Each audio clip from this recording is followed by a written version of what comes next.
క్రీస్తులోకి వచ్చినా ఒకవేళ శ్రమల పాలైతే ఇప్పుడు ఒక భరోసా ఉంది, ఏంటంటే నీతో ఆయన ఉంటాడు. ఆయన ఉంటే ఇంకేం అగ్నిగుండమైన ఆహ్లాదంగా ఉంటుంది.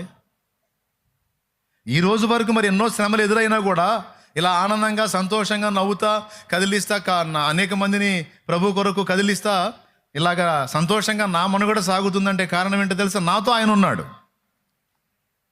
లేకపోతే నేను ఏడిసి మిమ్మల్ని ఏడిపించేవాడిని, మొత్తం కలిసి కూర్చొని ఏడిచేవాళ్ళం. ఈ సంతోషం నా జీవితంలో ఎట్లా ఉండేది? మీరు అనుభవించిన వాటికంటే ఎక్కువైనవేవో ఎన్నో నాకు వచ్చినాయి. కానీ ఎన్నొచ్చినా నా ధైర్యం ఒకటే, నన్ను ప్రేమించే ప్రభు నాకు తోడై ఉన్నాడు.